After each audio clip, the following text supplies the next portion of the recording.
Today is Sunday, September 24th, and this week on NCR DC Mass, the boys are back in town and playing catch-up. We're going over not 1 but 2 weeks' worth of comic books. Batman is going all evil eyes in Dark Knight's Metal number 2. We're going to talk about Mr. Oz reveal in Action Comics. Joker and the Riddler are still fighting like cats and dogs in Batman number 31. Join us for all this and so much more this week on NCR DC Mass, episode number 51.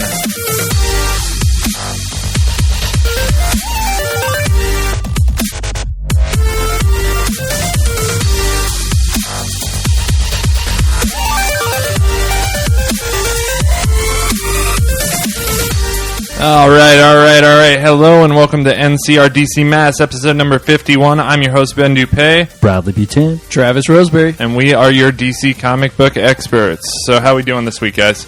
Good. Doing good, man. Yeah. How are you? Good. Busy. Sweating like crazy, man. So busy. I Jesus. know. I took one step outside yesterday, and I lost all ambition to do anything. I know. I think that's everybody. Insane. I'm so thankful that we have central air in the new studio. Yeah. That's a awesome. Very good thing. So, yeah, man, it's good though. We're staying busy. You know, so what's new with you? Yeah, doing designing a lot of stuff. Yeah. So that's definitely a fun thing, and trying to find some work to do for like some nonprofits actually in Des Moines. So Awesome. I'm pretty excited about that. And yeah, that's it, man. I've just been designing. I really haven't played video games. I haven't read comics. I've had Parks and Rec on in the background the whole time. And that has motivated you to work? I guess, yeah. No, I have to have something on that I can mindlessly. I'm either listening to records or watching Parks and Rec. So that's cool. Yeah. How about you? I've had last week off because I start my new job tomorrow, and basically been sitting around taking care of chores. I've been having not Parks and Rec, but The Office. Oh yeah, I haven't watched that forever. Just had that in the background running as I've been running around the house. So I have a confession. Yeah, I have never watched Parks and Rec. Oh man, the first couple episodes not the best in the world, but you get hooked and it's awesome. Yeah, it's. So have you ever watched The Office? Yeah, I like The Office. Yeah. Okay, cool. Yeah, so you've watched The Office. So if you've watched The Office, you're definitely into Parks and Rec. Then you would like it. Yeah, I think I might tackle that after I'm done with Lucifer. Oh, okay, cool. Oh, yeah. You've been into Lucifer? Yeah, it's a great show. It's worth watching? Yeah. I've thought about it. I haven't gotten into it yet. Yeah, So. well, I like the take. It's different. It's kind of cool. I like a new idea, Very which cool. is based on a comic. Nice, yeah, and that's Yeah. connected to Vertigo, which is like Sandman and DC stuff. Cool. Cool. All right, well, we got a ton of books to cover this week. We are a DC Comics fan podcast where we talk about the weekly DC Comics, or in this case, bi-weekly, because we skipped a week last week. I was just too busy to do any podcasts. So we're covering 2 weeks' worth of books this week, and we got a lot to cover. Do want to let you know beforehand, we do something with the books. What do we do with the books? Stephanie Brown them. We Stephanie Brown those books. Stephanie Brown, what's that? I don't know. It's a character in the DC comic book universe, I'm told. I believe her Who told you? her alter ego, I don't know. Batman told me. Batman. Don't go spoiling it. Yeah. Oh, okay, I all get right. you. I see where you're going. That was really punny. Yes, it was. So we are a spoiler podcast here. We do spoil all the comic books, plot beats, character developments, all that jazz. So if you don't want to have the book spoiled, then read them first and come back and listen to us. And with that, we are going to jump right into some book reviews. All right, so starting off this week, we're going to talk about one of the bigger books this week, I thought, and that is Dark Knight's Metal number 2. And there's a handful of a creative team on this that I'm not going to mention because this recap is long. So, the Justice League and their friends are trying to hunt down Batman and having pretty tough time getting a hold of it. Why? Because he's Batman. So finally, Cyborg and Wonder Woman track him down in the Amazon rainforest. Then the Justice League takes turns trying to take Batman into custody and get the nth metal that he stole from Hawkgirl or whatever. But Batman is way smarter than all of them, so he lures them into the Parliament of Trees and makes Swamp Thing think that they broke plants, and Swamp Thing is just like, who dares break trees in the Parliament of Trees or whatever. So then he seemingly gets away, but there was one Justice Leaguer missing from back there, his all-time matchup of the century, Batman and Superman. So Superman swoops down, grabs Batman, and shoots him up into the sky to have a one-on-one in the clouds. that's when Bruce explains that Barbados is coming for him and has been for a really long time. They even tie in the major New 52 Batman stories to this one by saying it was all like preparation for Barbados. You know, they say the Court of Owls was part of it. I forget what the other ones were, but they do a really nice job of tying in like everything. And it's all saved to the cloud. Yeah. Oh, yeah. Nice work nice there. work. Good job. All right. So then Superman realizes this isn't Bruce.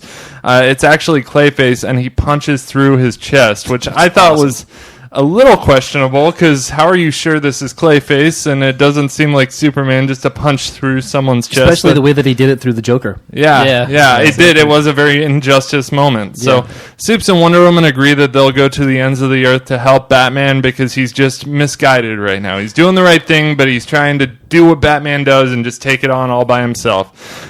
So meanwhile, Kundra is trying to get help from a bunch of baddies like Ra's al Ghul and Vandal Savage, but they already have a plan to throw the Anti-Monitor's brain into the center of the multiverse to try and destroy the Dark Multiverse.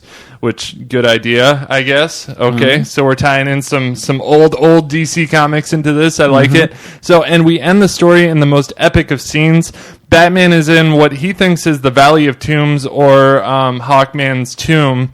His plan is to use Baby Darkseid's Omega beams to send him back to the beginning of time to destroy Barbados. I know, it's so very cute. I want a little Omega. a little plush Baby Darkseid. Yeah, And instead of changing the diaper, it's the Omega beams. Yeah. It turns out the Court of Owls changes Carter Hall's journal, and Batman is like, they change it so Batman thought he was on his way to Carter Hall's tomb. He's actually inside of Barbados's tomb, I believe it was. Hathset's tomb. Okay. So he gets exposed to the final metal and turns into Barbados, which is actually 10 different gods, and then seemingly kills Superman and Wonder Woman, or like zaps them to the point where they're not looking too healthy. And that's it. That's all we see. Then we see, Barbados, a.k.a. Bat God, his creepy smile and saying this is going to be a lot of fun. Yeah. So this was epic, man. I mean, it was off to kind of a rocky start in the first issue. I thought it was going to be good. I didn't think it was going to be this good. This is fantastic. I love it. I love the way they tie this back to Batman getting killed by Darkseid's beams, which I believe is pre-New 52, right? Mm-hmm. Yeah, so, I mean, they're tying everything into this. Yeah, it's super confusing, but yeah, it's awesome. I mean, I love the way they're doing that, though, and I'm sure there's some continuity problems, and all those continuity kids out there are probably getting all freaking out, fussy and, they need to lay down and take a nap with Baby Darkseid. They do, yes, they do. Something kind of made it a little more paranoid. Yeah. So what do we think of this one, guys? Art's fantastic, man. Metal. Freaking Just amazing. metal. Yes, Very. exactly.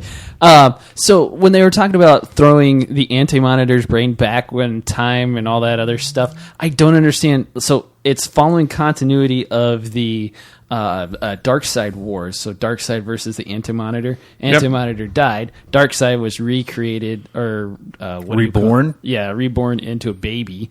So where did they get the brain from the Anti-Monitor? Did they salvage the body from that, or I think it was supposed to accept and go? It was his astral brain, so it's not actually like it's an astral projection of his brain. I think it's not like a physical brain. It's like yeah. So they somehow conjured that up. I'm using magic and stuff. So that old nugget. that old tale. We've all been there. So we do have a rating system here where we like to rate and review our comic books. I'll play that for you so you know what we're talking about. Gideon, tell them what's up. If a comic book is bad, we rate it as blasphemy. If the book is good, we give our blessing. If the book is not bad, not good, but just kind of meh, we rate it as stuck in purgatory. If the book is great, we rate it as holy. And if a comic book exceeds all standards of awesomeness, we rate that book as salvation. I don't know, man. I think I'm at a holy on the. I'm close to salvation, though. It was really. I mean, I think it was a hard task to tie in all this stuff to one thing. Yeah. I'm going to go Salvation on it because I really enjoyed it. It was the first book I read this week after 2 weeks off. I had a great time reading it. It just put me in a nice mindset for the rest of my books. I thought it was masterfully drawn, masterfully told. I can't think of any way they could have made it better. I'm at Salvation on this one. What do you guys think? It's different in all the right places. It wasn't your same thing hashed over and over and over again. I'm Salvation on it too. Cool. I'm going to be the Russian judge and give it holy. Yeah, I figured you would. The 9.9. Everybody else is giving 10s. No, I loved it. It was great. I'm a little confused with now Batman is now 10 different gods. Yeah. Or whatever you want to call them. But it has weird powers that are just like the rest of the Justice League. Yeah. Well, I mean, there's like a Tim Drake god and like a Dick Grayson god, but it's Baby Robin. And Baby Robin and all that, yeah. And actually, I love the way they explain this. I didn't mention it in my recap, but they explain it like Barbados knows Batman because when Batman was sent back to the beginning of time by Darkseid's beams, that's when Barbados met Batman. At that time, Robin was young, little guy, so that's why these are manifesting themselves in this way, because at the time that Batman met Barbados, that's how these Robins looked. Oh, I just thought it was really cool. I didn't pay any attention to, I didn't even think about it. Yeah. I was just like, wow, that's awesome. No, but Travis, you were talking about it's kind of fishy, why is Batman the one that was chosen? Or maybe that was Noah. No, it must be Noah. Oh, okay, yeah, but I mean, I like the way they explained it. It's not just Batman's the chosen one. There's an actual reason for it. They did a great job. And like you said in your review, they've gone back through all of continuity and tried to tie everything together. I mean, even some of the panels just reek of New 52, like the Wonder Woman Superman love triangle story. Oh, yeah. That one panel where they're sitting there being zapped by power and it looks like they're all green and everything. That's almost exact duplication from the Superman Wonder Woman comic where they absorb a bunch of radiation from I think they're fighting against Zod and Feora. Okay. And cool. Nuclear Warehouse blows up or something, and they kind of go in that husky thing. But I loved it. It was great.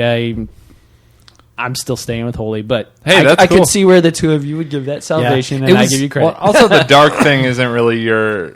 I mean, it's not your favorite theme. No, you're more of no. the hopeful, kind of wholesome stuff. And, Yeah. and that's cool. I remember reading this, then leaving for work that day. I was jamming to Iron Maiden the entire way. I was just like... What is this? I even downloaded the Iron Maiden Legacy game on the iPhone. I was like, oh, nice. I didn't play it, but I downloaded it. Nice. It is very metal. So oh man, it was awesome. It is different and cool. I didn't think about anything else. It was just cool. Very cool. Dug it. All right, well, we'll keep things moving here and move it on to Mr. Miracle number 2. Mr. Miracle and Big Barda. No, that's Brad. He's not Mr. Miracle. Right. Some yes, people, not only Mr. It's easy to confuse. Yes, right. They're both It's magicians. the beer belly. It's the belly. Well, I think it's just that you're both illusionists. There you You go. both like to do magic. Ooh. Yeah. I like where you were going way better than where I was going. Yeah. So, Mr. Miracle and Big Barda are fighting a war. Whose war are they fighting? I don't know. Once the battle is over, they come back to Highfather. Now, this isn't your normal Highfather, but Orion has taken the throne. Mr. Miracle and Barda are made to kneel in front of the new leader of New Genesis. The next mission is to kill Granny Goodness, the surrogate mother of a very messed up childhood that both Mr. Miracle and Big Barda are witness to. Here they sit down for some nice green jello with good old Granny. Such a weird snack for them to have. I know. I was just like, what? Nobody likes green Jello. I know. So it's like Reminded this me of Ecto Cooler. High C. there you go. Yeah. She's just like, this is my man child. I'm just starving him. I like to let him watch us eat so Jell-O. that it can make him sad, Right, and I wouldn't eat that anyway if I was Basic stuff. starving. Yeah. But anyway, Granny and they find out that they're starving Stormforge to death. That's it. And I don't know who he is. I tried looking him up on the DC database, but my computer wouldn't load it, and then I lost interest. So there you go. That night, Mr. Miracle is sneaking about to confront Granny. Darkseid is, and she reveals that Orion has betrayed them, and that she has talked to the real Highfather before his demise. Just then, Barda kills Granny, and the two boom tube back to Orion.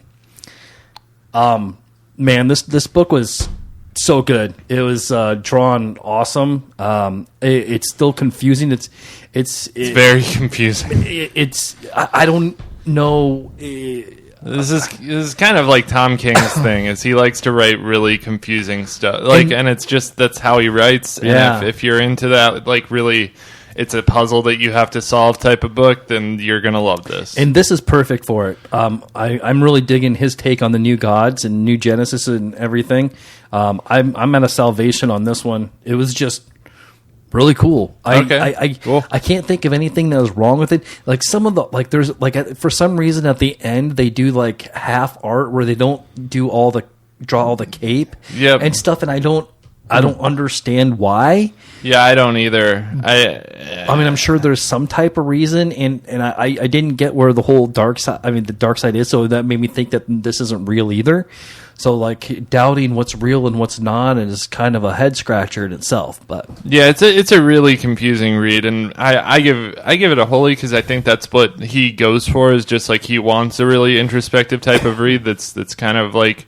You have to work for it, but it's not really my thing necessarily. But it is good for. I know there are people that enjoy Tom King's work and stuff like that. So. I mean, I think he's definitely going to bring back this area of DC. Yeah, with for this. sure. I know it's gotten good ratings too. So Travis, did you read this one? I did not. That's no. cool. Yeah. All right. Well, that's all we got for this one, and we will move it on to Titans number 15. Titans 15 Double Agent.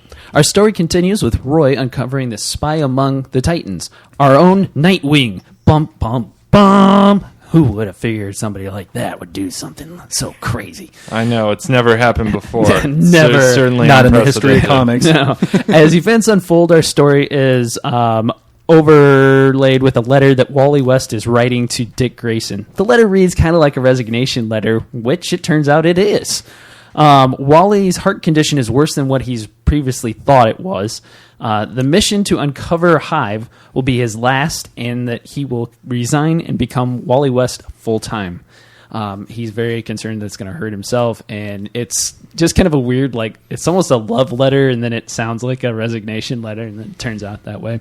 But anyways, Dick Grayson explains to the team that, in fact, he is the Hive spy, but he has... Hive spy, that's so weird to say. I'm sorry. I know. Hive Yeah, spy. it's a real Hive tongue spy twister. with my little eye. Hi.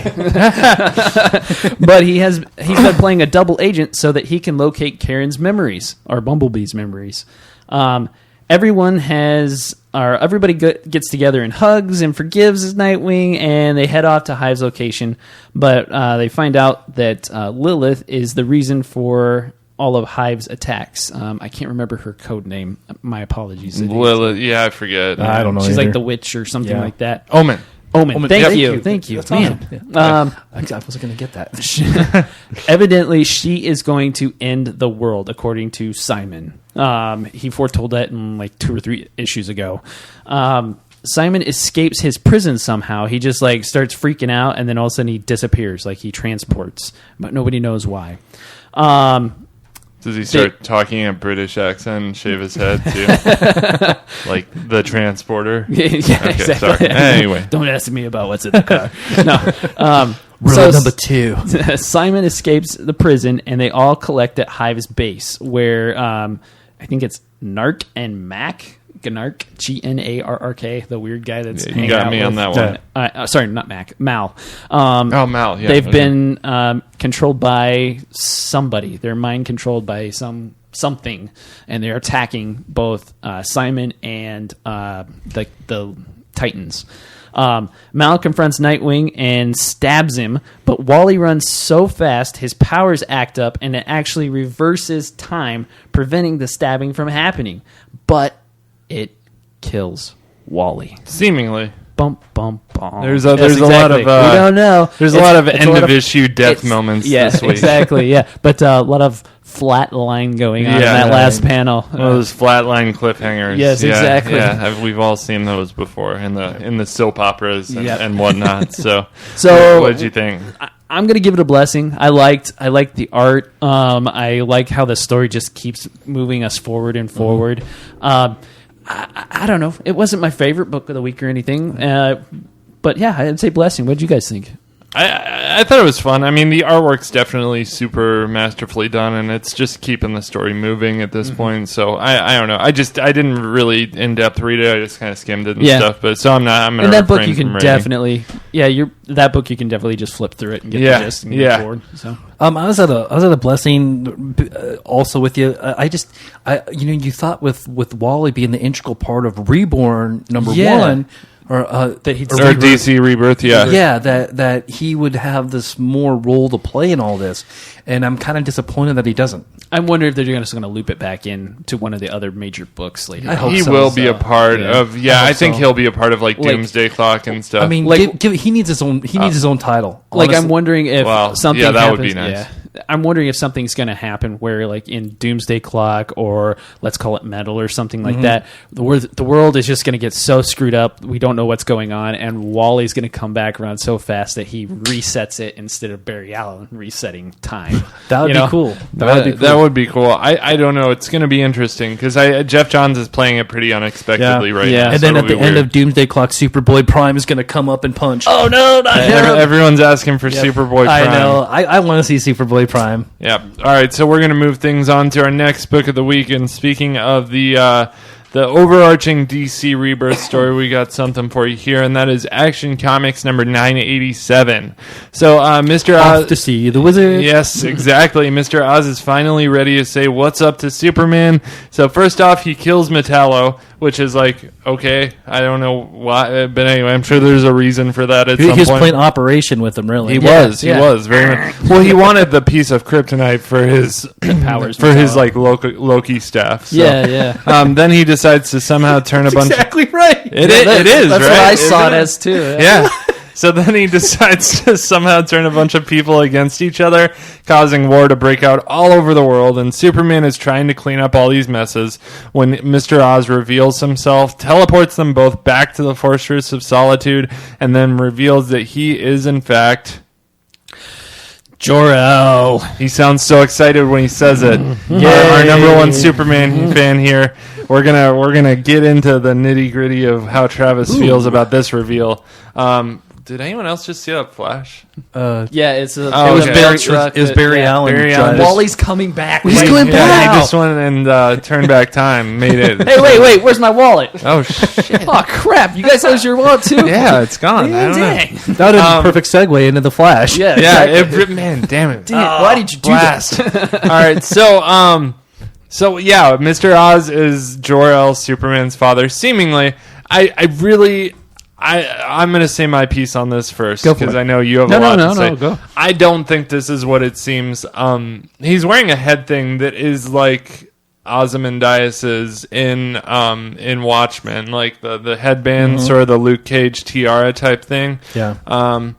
Mendias Watchmen. I'm just looking this up really, really fast so you guys can see. So yeah, his head thing is very similar to the one shown. It's kind of here we go. The one that meets. Oh. Yeah, the temple. Where the temple's exposed. Yeah. The tiara. He's wearing a tiara. It is, yeah. And it looks exactly like the one Jor-El is wearing. So I really don't think this is what it seems. And I think that Mr. Oz has also tried to play fathers with Bruce's dad in The Button. He tried to introduce Bruce to his father to get him off track. So I think if Ozymandias could somehow turn himself into or looking like his father just to get him off track, I think that's something that I wouldn't put it past him to do. And I just don't think that DC would reveal it this, because they revealed it with a cover. I mean, everyone knew this was coming, and I don't think this is what it seems, because if it was what it seemed, they wouldn't have revealed it that way. It would have been a much more secretive thing where they wouldn't have given us review copies. I mean, they give us review copies on time for this. So that's true. I don't think this is what it seems, and it's got fans upset, and I think there's more to it than what we know. So that's what I got to say on it. I give the issue I don't know, man. It was a holy, I guess. It was a fun read. It was a very fast read. I mean, you can tell the whole point of it was just to reveal this. Yeah.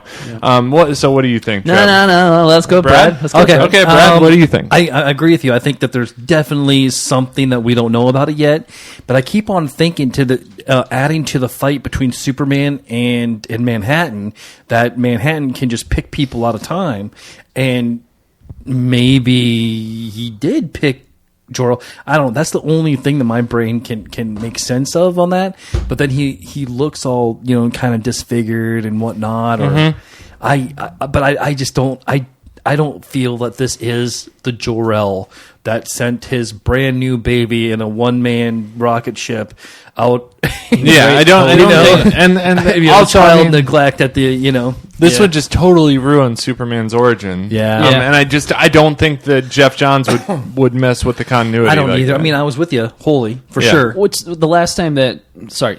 Go. No, you said holy. Yeah. Okay. Now Go. I'm going to jump in and ignore Go you. for it.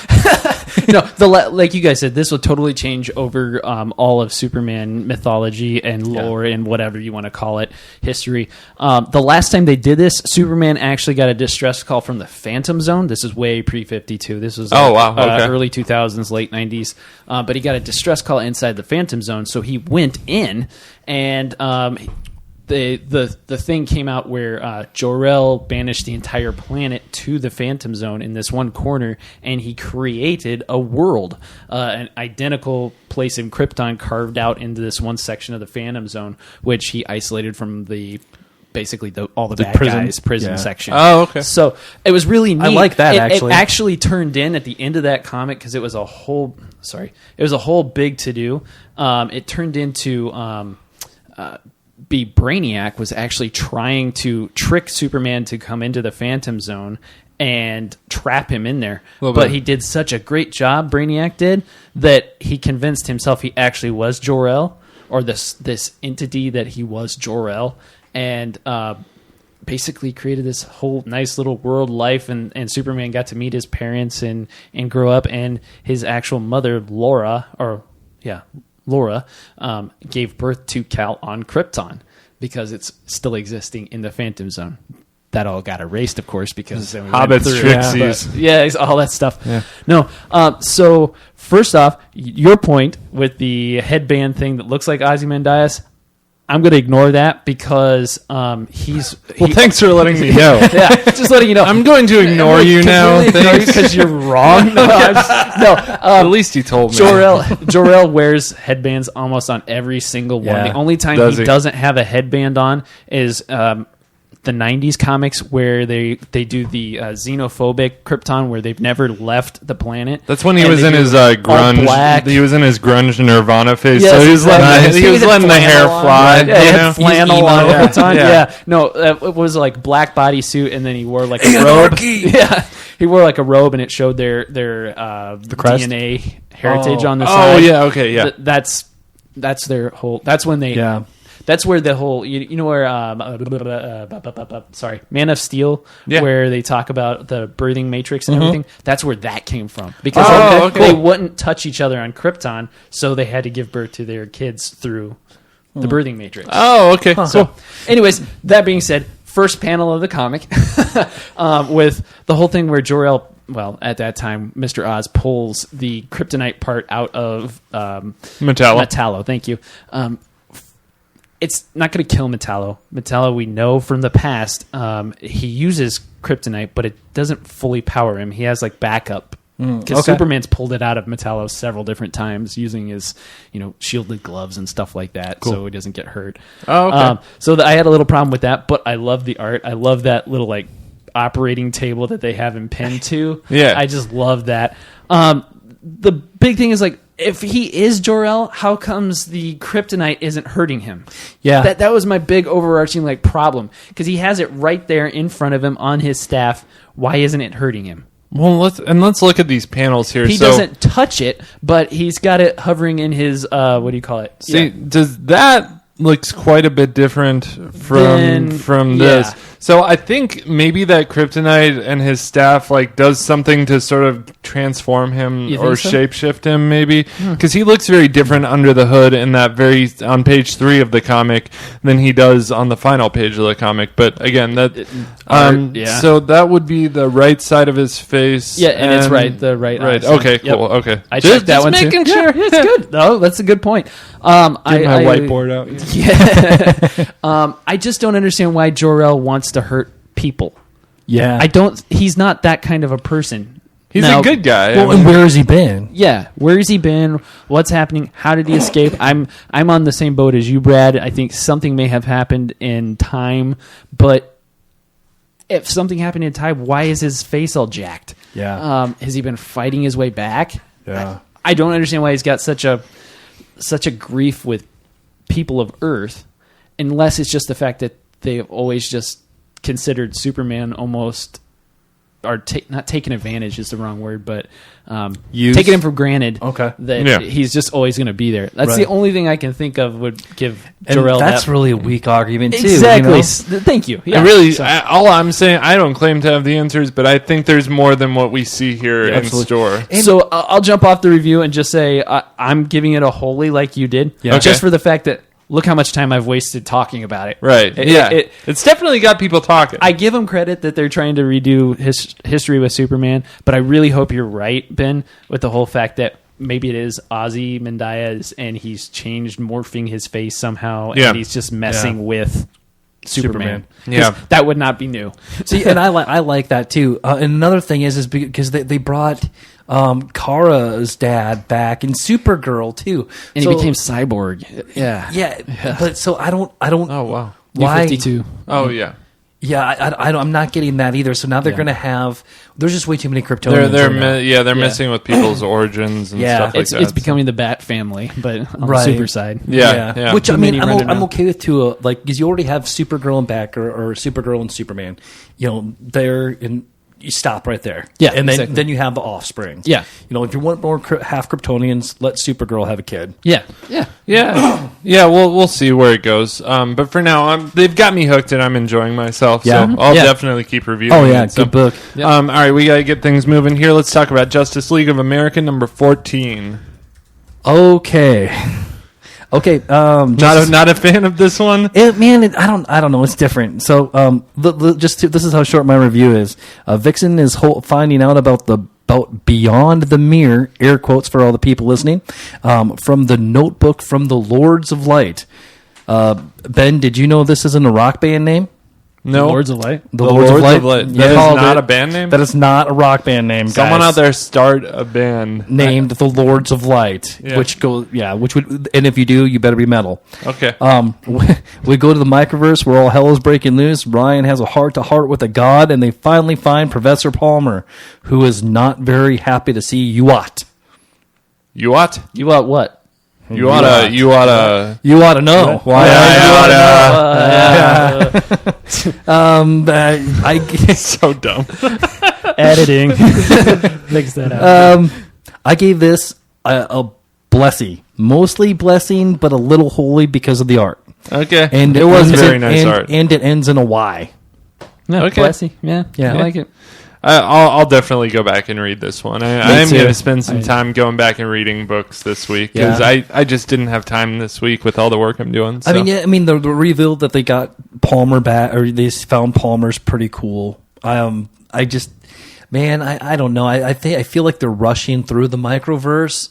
yeah. Because it's cool. I think they needed to take a little bit more time. One could almost say they could put it under a microscope. Nice. I like it. Yeah. All right. You're so proud of It was yourself. like- I know. It was like I looked dust, right at you. dust in the wind. Yeah. All right. So yeah, that's it. Did you read this one, Travis? Nope, not yet. All right, and I didn't either. So we will move things on. Unless, do you have anything else on that one, Brad? Nope. All right, Teen Titans number 12. What do you got for us? Teen Titans number 12. Bat Joker is what I called him, but evidently that's Barbados. I was so confused. One of the Barbados? Yeah. Barbados has given a cosmic card to the Riddler, and with its power, the Riddler has turned Gotham into a labyrinth. This was a Dark Knight's Metal tie-in. Yeah, it is. Sorry. Oh, okay, cool. I didn't mention realize that. Yeah. Damian leads the team in to find out what's happening to the city and where his daddy is. Damian heads into the labyrinth to solve it alone, but finds Green Arrow inside, and they also run into Harley and the Killer Croc inside. You know what this labyrinth reminds me of is in the court of Maze? Yes, that an amazing comic that I read. And that's pretty punny too. Yeah. I'm on point today, man. I got 2 weeks worth. So in the Court of Owls, when he was walking through the maze and you were flipping the book around in different directions, that's definitely. All right, sorry. No, they team up to fight what I called the Megazord, piloted by the Cosmic Nigma. It's a robot that Nigma's piloting, and I just said that because I watched Power Rangers this last week. So. Travis has free time when he's watching Power Rangers. Yeah, exactly. Beating the first ring of the labyrinth, the team enters the second ring, which by the team I mean it's Damian, Green Arrow, Killer Croc, and Harley Quinn. Which is a cool team. Right? Yeah. It is a cool team. I like it. They enter the second ring, which is actually Santa's Paradise, Wonderland, whatever you want to call it, which is ran by Mr. Freeze himself. Or, I'm sorry, Dr. Freeze. Yeah. He didn't go to evil medical school for 8 years for nothing. Yeah, you got to add that doctor on there. They find Nightwing running away from this giant ice monster, and that's pretty much the end of the book. That is a terrifying ice monster at the Yeah. end. Yeah, it was straight out of Frozen. Yeah. Hey, would you just let it go? Frozen. Do you want to build a snowman? No, I don't. I gave it a blessing. I haven't been reading this title, but it was a tie-in with with metals. So, and I would say, I haven't read this one yet either because I didn't realize it was a tie-in. But if you haven't been reading Teen Titans, but you're reading Dark Knight's Metal, this is a tie-in. Normally, I don't like tie-ins because I think they're just fillers that don't have anything. It's a money grab. Do you think this was a money grab or was it good? I thought it was good. You thought it was good? Yeah. Okay, cool. So worth people's time and money? Yeah. Awesome. All I was at a Holy on it. I thought it was really cool. Good. Yeah. Okay, you enjoyed it? Yeah, I really enjoyed it. Very cool. I mean, but you had Green Arrow and you had Nightwing in there too. Yeah, at the so end. you're- So I mean, I might be a little bit biased, but it was still good. Nice. All right, well, that's all we got for that one, and we will move things on to Batman Detective Comics number 964. All right, so number 964, we start the story at Arkham Asylum where Basil is telling his friend, which I don't know her name, who also is infected with the Clayface virus. He actually infected her back when he was a bad guy. He's telling her that they're working on a cure. So then we jump to current time where Basil is freaking out because they have to push him to the depths of being evil to somehow manufacture a cure. So they're like, hey, we need you to be Clayface and take off this bracelet that lets you be Basil, and we're going to have to push you to the brink of where you're evil again to see how far this will go. There's some science behind that I don't know because science and comics. So he becomes evil, but Spoiler saves the day and gets his good guy bracelet back on. So that's all well and good. I will say this part was really freaking cool watching Clayface just be drawn as a scary evil monster. Mm-hmm. That was amazing. It was classic so Clayface. Oh man, it was such a cool. This artist is so good at drawing Clayface. It's just great. Yeah. Who is the artist? Do you know? Carmen Carnard. Okay. Cool. Yeah. So also.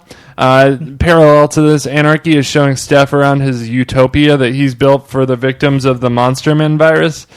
Steph thinks all this is too good to be true, and it turns out she's right. It's too good to be true. So Batman shows up and makes Anarchy tell Steph about how the Victim Syndicate helped Anarchy build this place. So Steph is all, screw you, Anarchy, and also screw you, Batman, and just runs away. And Batman is like, but wait, Tim's alive, but she doesn't hear him. So and Harper's in it. I know. No. So wait, did you say that the the group that helped him build that was The Victim Victim Syndicate. Syndicate. the Victim Syndicate. Okay. Which was the leader of that was the one with the dripping red face. Yeah, okay. Now I And remember. then Sure. Harper. Harper Rowe? Yeah. Yeah, Harper Rowe's in it. Yeah. She wasn't in the Victim Syndicate. No, but she was at She was she's at in the town. she was at the Utopia because Yeah. these are all good people in the Yeah. Utopia. It's just it was founded with kind of a bad group of people. Yeah. Kind of complicated, but Hold also on. not at the same time. Yeah, I know. Mind blown. A utopia that was built by bad people, but it's good. Yeah, I know. So much good and Go bad. to the whiteboard. Let's draw this out. Yep. No. So Batman captures Anarchy, and we end the issue where it began in Arkham Asylum, where Anarchy is giving the leader of the Victim Syndicate a clone of Spoiler's phone, which will help them in their plans to take down Batman. And the leader of the Victim Syndicate is watching a video of Batman train Clayface on Spoiler's clone phone. Phone clone. Phone clone. Clone phone? All right, There's a so- clone phone.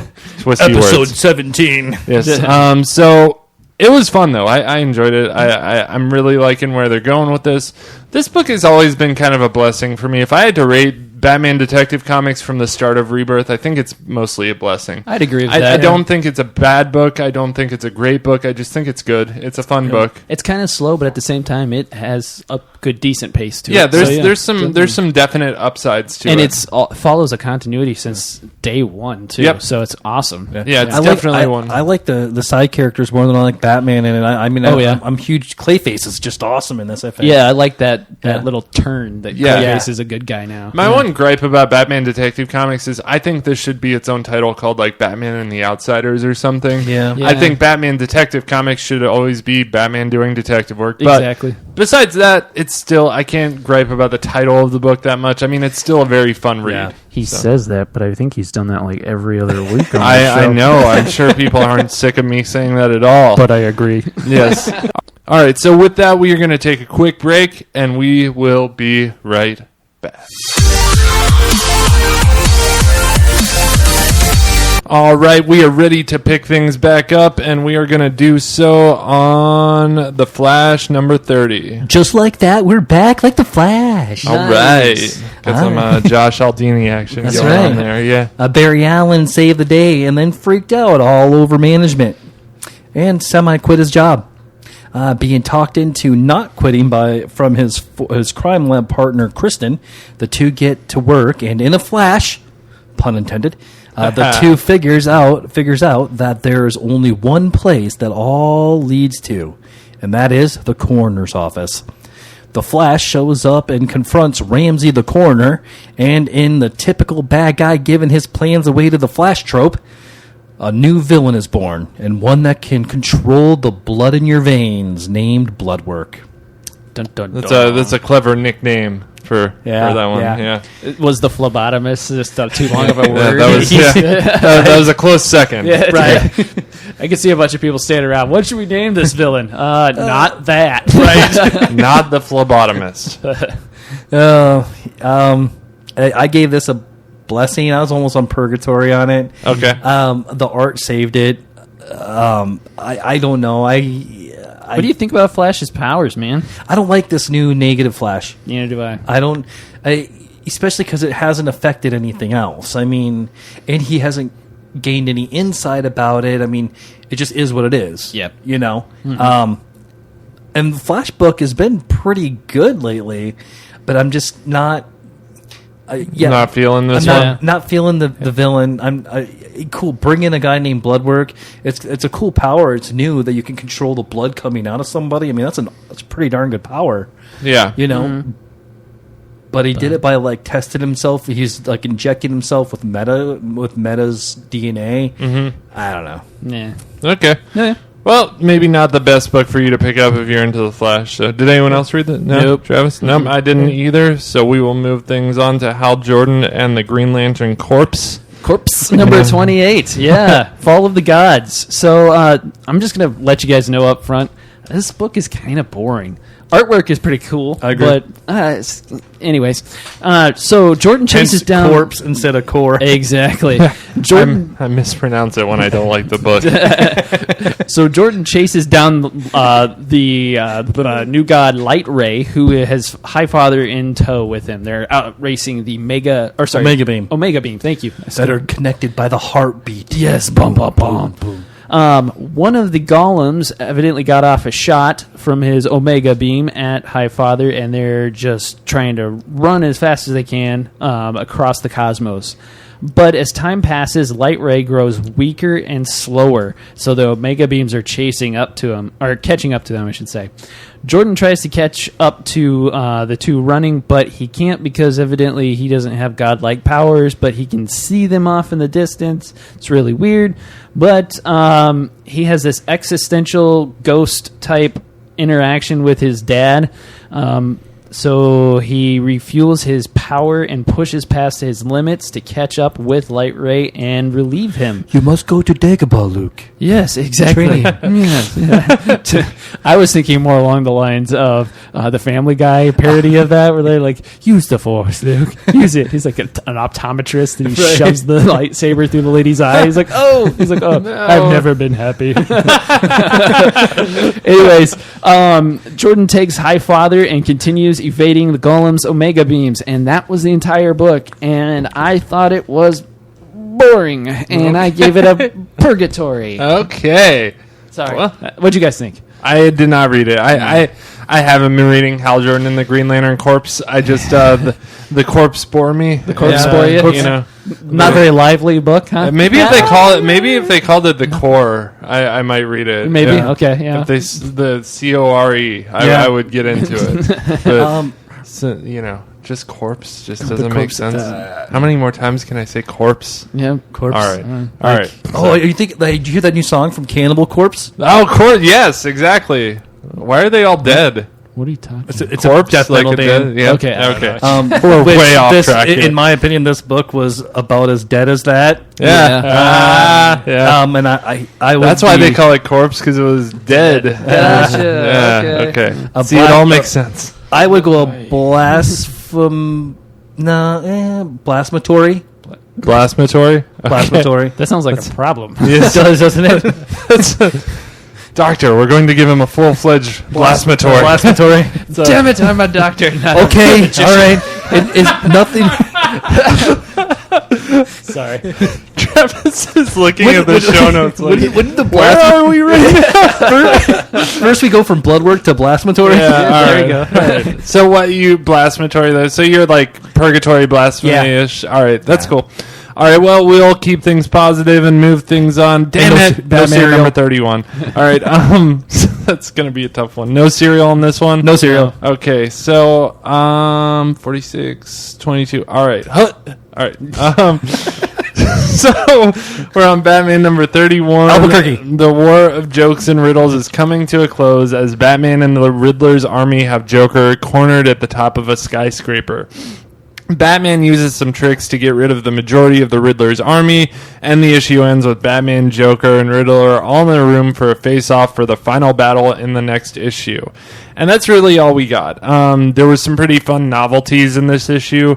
Oh, like Killer Croc flying on a kite, and that was cool. That was pretty funny.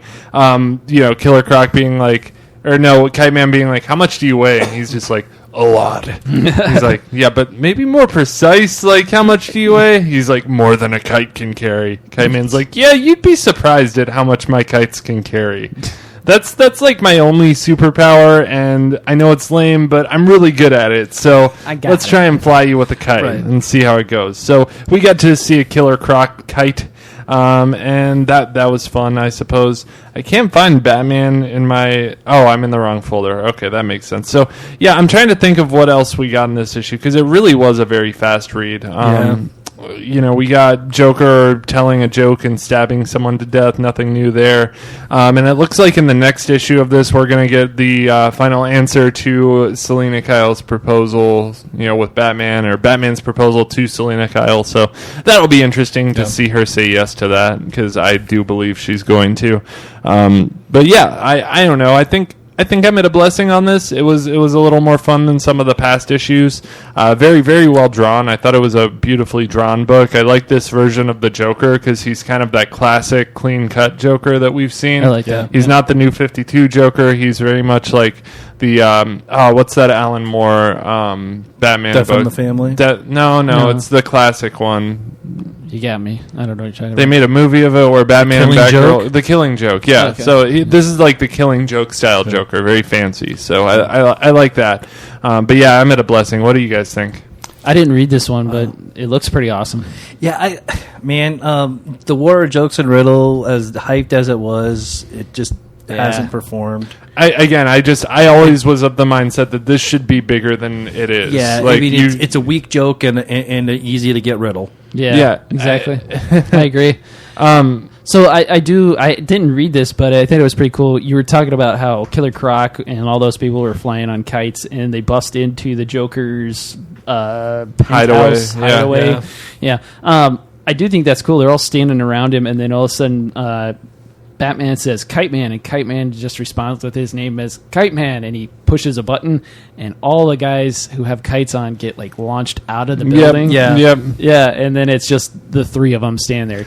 Or, sorry, four of them. Riddler, Kite Man, and Batman and Joker. Yeah. Yeah, and that's just like the tricks that Batman used to get Joker and Riddler alone together in a room. Yeah. And that was pretty funny. So I'll give it to him. That was a fun thing. So I enjoyed it. And with that, we are going to move things on to our next book of the week, which is Green Arrow number 31. All right, so Green Arrow saves himself from getting blown up in space.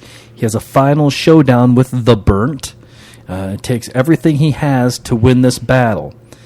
Falling debris falls to Earth, but don't worry, the Justice League will save the day. Meanwhile, Black Canary and Red Arrow save Wendy from the Underground Men.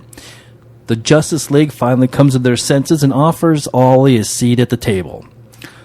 Ollie asks for a compromise to serve the Justice League as a rogue operative. Everyone agrees, and Batman asks the Green Arrow to watch over Gotham for him for something that is coming. Nice. Not a lot happened in this, but it was epic and cool. So, sorry to interrupt Yeah. you, but when I read this one actually this week. Yeah. So, when he said, "Hey, watch after Gotham for me, something is going to happen," is that a prelude to Yes. Metal? I think Is that that's what they're the trying to Dark say? Knight's Metal, And that's yeah. why he showed up in Titans. Yep. Okay. Yeah, that makes sense. Yeah, which was weird because Titans came Or out. Teen Titans, sorry. Teen Titans came out the week before this. Yeah. Well, and Which- Benjamin Percy writes both of those Yeah. books. Which confuses me. That's the one thing about tie-ins I Yeah. don't like is because they confuse me because one will show up before something actually happens and the other, it's I don't know. Yeah. I get part Yeah. 2 before I get part 1. And, or Yeah. or the right before the prelude to it going into it. But yeah, I mean it was good.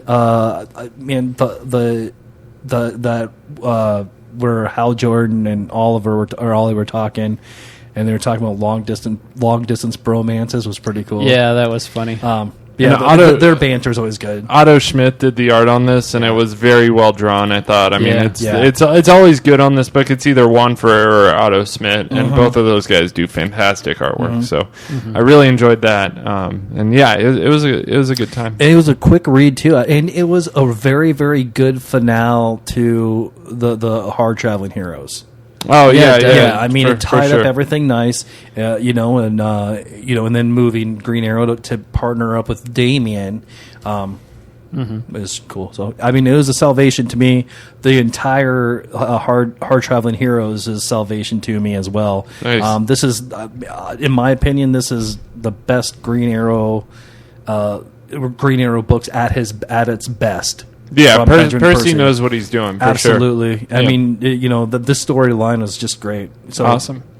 All right, well, we will move things on then to Travis's book, Super Sons number Ocho. The Ocho. The Ocho. Yes. The crazy Ocho. So here we go. John and Damien have been transported to a strange world. The sentient planet is trying to kill them, but with the help of their new friends, Hardline and Big Shot, two gals that are just awesome. Wow, yeah, this is like a female Deadpool. Yeah, or so. exactly. It's really cool. Lots of pouches. Yeah, they escape danger. momentarily. They discover that they are on a planet called Yagatis, and You got us what? You got us on a planet.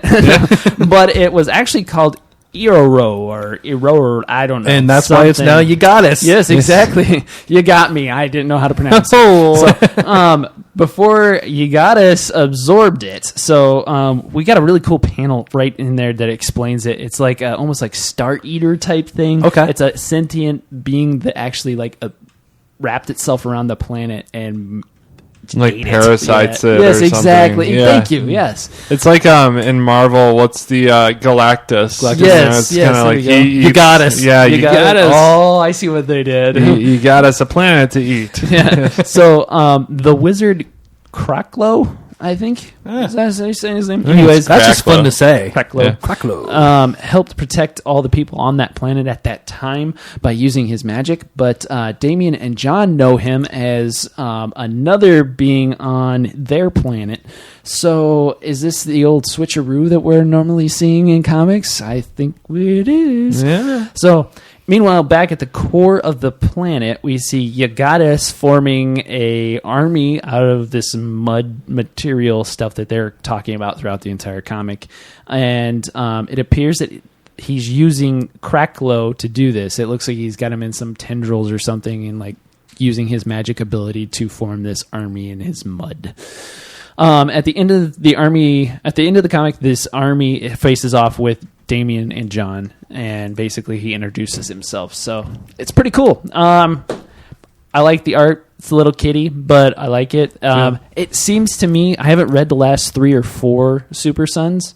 They're stacked up on my end table, but it seems like they're kind of making the comic a little deeper for a little older audience. Yeah. I feel. Yeah. This one Like, they make definitely you doesn't think a seem little bit. quite as kiddie. Exactly. But yeah, it's so cool, man. It's so well drawn. I like the girls. Yeah, they're Yeah. awesome. They need to come back with Damien and yeah, Yeah, John. I mean, they look like they belong on Deadpool's team for Yep. sure. Just Yeah. tons of Or guns. Deathstroke. Well, I was thinking Deadpool, but That's just Marvel, or Death. yeah. I know, Yeah. I know, but still, they just have lots of guns and pouches Right. and Hey, explosions. they're jumping through multiverses anyways, right? yeah, now, so yeah, why right, not, yeah. No. So I gave it a blessing. What did you guys think? I did not read this one, so I'm not going to rate it, but I am going to read it. Just looking through the artwork, it looks very compelling, and I will say Super Sons has done a fantastic job so far. Tomasi writes it, Yeah. and he's just done a fantastic writer. Jimenez does art, I believe. Yeah. Oh, he did the cover. Yeah. So Sanchez is the colorist. Yeah. But anyway, very good team on it, and I really enjoyed it. So yeah. I was at a blessing with it too. I thought it was really. And I don't read a lot of the Super Sons for some reason. I thought- I usually wait yeah. for the review. Yeah, Uh, I thought this would be a fast a fast comic to read. I actually read it fairly slow. Like I Yeah. went through it, it caught my attention, and I wanted to pay attention to Absorb it. So- all that good art. And I stuff. mean, Exactly. John is even doing thumbs up knuckle bumps too. Yeah, he is, and that was pretty cool. I like that chintzy little kid art. That wink, Yeah. I saved you. Yeah. No, that's good. Yeah, you got us. Yep, Yeah. you got You it. got us. Yep. All right, so we are going to move things on to my final book of the week, and that is Superman number 31. So Lois is going after a story on Deathstroke. So she heads to the Czech Republic to hunt him down and ask him some questions. Some dude named Cestus tries to get her to help him find Deathstroke, but she refuses. So then Cestus tries to sick his goons on Lois, but Soup shows up and saves her, which kind of pisses her off because she didn't really need saving. Soups leaves and Lois finds Deathstroke, gets her interview, and writes her story, which makes her editor very happy because it's a great story because it's Lois Lane and she's awesome at... Yeah, you okay there, buddy? sorry. Yeah, I know. No. Travis was obviously a little bored by this one. At the end of this issue, she's back in Metropolis, leaving the Daily Planet, and everything's okay. But I guess Deathstroke read her story and didn't like the way he was portrayed because he shows up and seemingly shoots at Lois's head at point-blank range, which I'm guessing there's more to this, like one of Cestus's goons is standing directly behind Lois, but we're going to have to wait a couple weeks to find out in Superman number 32. But in this one, I don't know. It started off and it was really boring. Like, I didn't like it from the start because we had this stuff with Superman and a doctor and him trying to save the doctor, and it was really complicated. But once we got into the Lois Deathstroke thing, I actually enjoyed myself a little bit, and it kind of saved the issue for me, and I'm interested to see what happens next. I don't think, obviously, Lois is going to die or anything, but I think Deathstroke has no reason to kill Lois. She's a good person, and he doesn't have a contract out on her. So, I don't know. I give it a blessing. I enjoyed it. There was that one line that Deathstroke said to Lois. He's like, "Do you love Superman?" Yeah. So it's like... he has, "Does Superman love you?" Oh, right. That's right. Yeah. Yeah, that's right. Yeah. So, I mean, does he know? Nah, I don't think so. I mean, he might suspect something, right. But... and also, this all took place before Deathstroke started his Teen Titans team. So Defiance. Yeah. Is that what they're called? I think so. Okay. Yeah, I haven't been reading that one. So I enjoyed it though. I gave it a blessing. What did you rate it, Travis? Purgatory, just because I'm going to read it again next time. It wasn't great.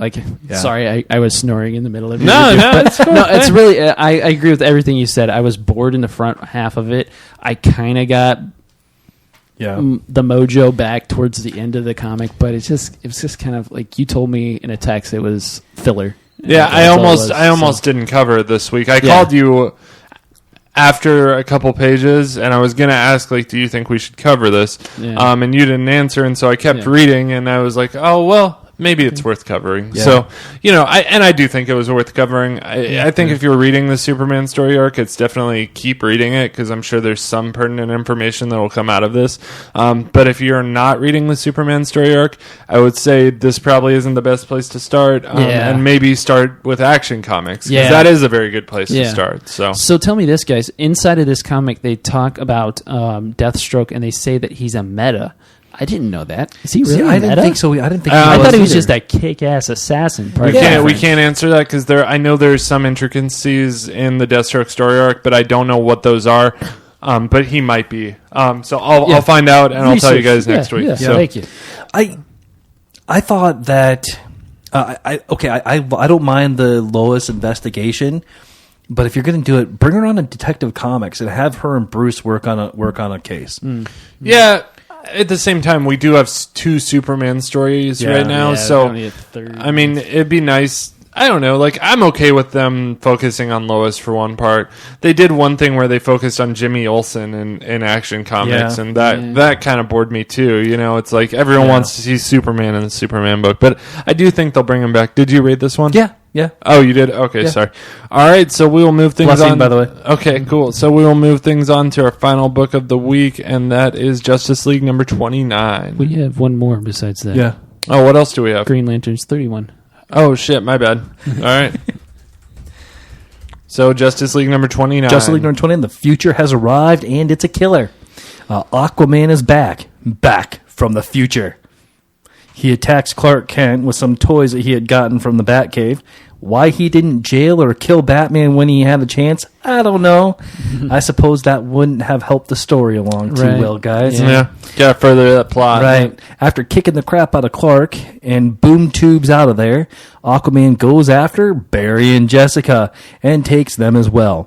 Meanwhile, the kids try to surprise attack Wonder Woman. However, that doesn't go very well for him.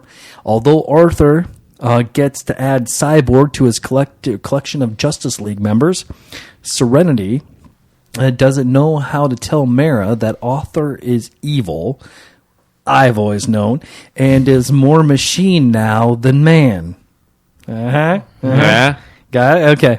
That's a Darth Vader thing. Yeah, okay. All right. And just then, Aquaman reveals himself to the mother and daughter of awesomeness. What does the kindred have to do with the overall story? Where is the future Aquaman taking the Justice League? Why did he leave his red solar flare staff at the Kent house? Is Batman afraid of the ass reaming that he's going to get from Lois? What is the weird black blob-like substance that Simon and Steve are dealing with in Midway City? So many questions, so few answers. Thanks, Brian Hitch. Yeah. And why is Cable in this book? All right, anyway, yeah, he's Cyborg Aquaman. He is very much Cable. So. Yeah, he is. It is good. I mean, okay, like I gave this book a blessing. Agreed. It's better than they have been, but they really need to start tying some of this stuff up. Well, we're gonna get a new author on Justice League too. And you know who that is? Tim Seeley, right? No. Priest. Christopher Priest. Which he writes Deathstroke. So I think he's going to be a very good author for this. I dig the whole kid storyline. The whole attacking Wonder Woman. It was kind of cool. She's like, they think I can't hear them. You know, they're like wrong. That was pretty cool. So yeah, but they never showed where he's taking all the Justice League guys. Well, at the very end of the comic, they bring the Mount Olympus or whatever back, right? He hits the button. Yeah, for Sovereign. Yeah, Sovereign's the witch lady, but they who's also Aquaman's wife. Oh, okay. I didn't know that. Yeah. Huh. So, sorry to hijack. No, you're good. But for the first and only time, I was actually captivated by this book. I read it really quick, but I liked every part of it up until right when they attacked Wonder Woman, and then they kind of lost me. Yeah, because they brought the Sovereign thing back in, and that really not Sovereign, Kindred. The Kindred. Thank you. Yeah. I was like, damn it! They talk about that again. She's exploring who's she talking to? By the way, Wonder Woman. She says something to Genie or something. Some god or something. I didn't know that either. I think that's to do with earlier on. I think that's her Oracle type thing. Oh, okay. Like computer / something. That makes Noah's sense. probably screaming right now. But anyways, I don't know. I just what does they kind of said that the song opened a portal past the moon, and it just got really weird. If the Kindred are going to be so important, they should have every 5 issues or something. They should have brought up something about the Kindred. Just a little nugget so we wouldn't forget. Yeah, exactly. 20 issues down the road. But I love the fact that future Aquaman just takes down the League super easy. I thought that was very well thought out. The thing is, as soon as I started going into Back to the Future mentality. If you see yourself in the past, that you're gonna, destroy the timeline and everything. Right. But I was like, if they attack and kill Wonder Woman, wouldn't that immediately kill all of them? Right. So none of them would exist. So that's kind of their point, is they don't want to exist, future problems to happen and exist that way. But at the same time, I was like, wouldn't it be if as soon as you stabbed your mom or your dad and dealt that death blow, as soon as you started, you would just instantly disappear, so then you wouldn't be able to kill that? I mean, it's like playing the guitar, playing Johnny Be Good, I mean, I just kind of thought of it as you're trying to stab, wouldn't time freeze you or something? I don't know. Yeah. You get into that because you would have all that time travel. Yeah. You would have to finish the stabbing in order for that to happen. So maybe it would be after the death blow. I kind of look at it as two opposing magnets. They you can't ever force them together. Right. Kind of. I don't know. Yeah. Anyways, comics. I mean, I like the kids. I really do. I wish there was one of them that was against the rest of the group, being hey, no, maybe we just need to stay in this Earth and try to make it better, join the Teen Titans or something.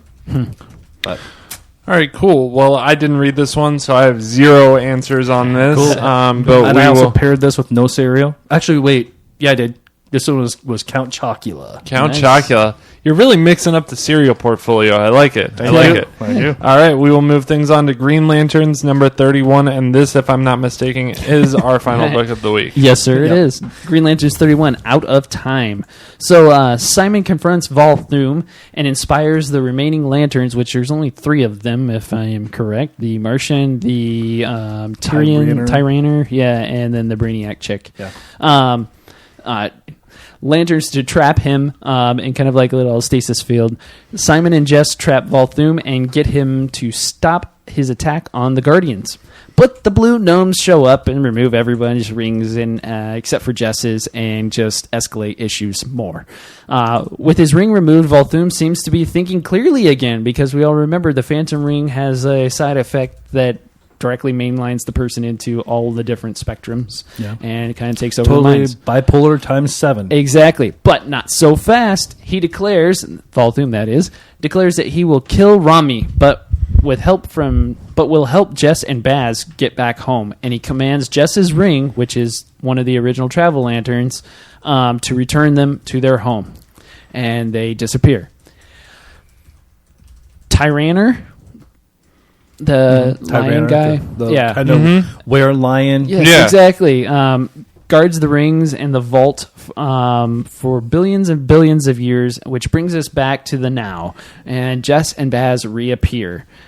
Don't ask me how he could guard it for billions and billions of years. He's just evidently able to do that. Yep. Tyranner resigns his ring and gives his ring to Baz, and he's no longer part of the Corps. Jess and Baz return to Earth to watch out for the rings and Volthoom. We find out there in a little blip that evidently Rami has been extending Tyranner's life with his powers. And he does it every 1,000 years. Yeah. He recharges them. It's really weird. Huh. But Baz has a ring, which is awesome. All is good with the world. All is good with the world. He still has his ring shards in his forearm. Jess has her ring. Jess does a really weird thing. She says, "Hey, Baz, you've got a ring. Way to go. Do you remember the oath?" Like, he was in it longer than you. Yeah. You're the rookie. Of course he does. And now they both have 2 of the original rings. They do.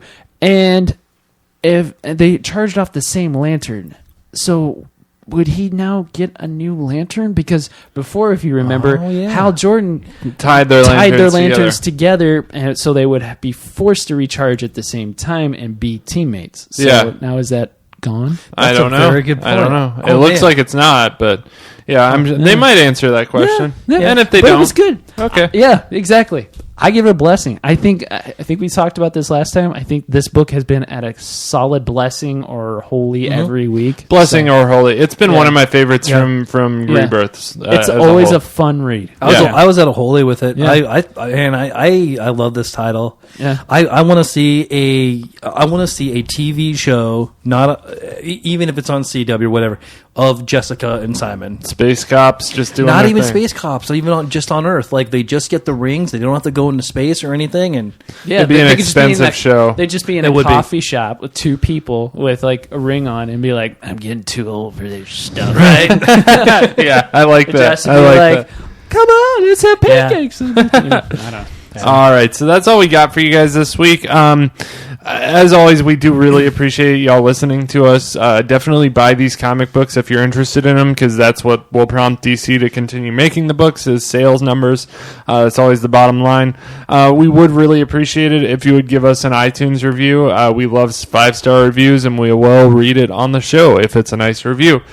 So also, if you want to mail into us, you can always mail us at nerdchurchradio@gmail.com. Or leave us a voicemail. The phone number to leave us a voicemail is long, so get your pen out. It's 641-719-3900, extension 345703. And we have a Patreon where you can donate to us. If you want to help support us and keep the mics on, that's patreon.com/nerdchurchradio, or you can just send us a one-time PayPal donation at nerdchurchradio@gmail.com. We would appreciate that, and we have kind of some rewards up there if you want to help donate to us. And otherwise, if you want to find us anywhere, we are on all forms of social media, iTunes, Stitcher, all the podcasting apps at Nerd Church Radio. I'm on Twitter at HeyBenzilla. Where can we find you, Brad? I'm on the Twitter as well at nerddad_Brad. And Travis. I am on Twitter as well at TritonTR. It's TRITONTR. Beautiful. And that's all we got for you this week. So we will say peace be with you. And all's with you. Peace out, planet Earth. Go forth and read comics.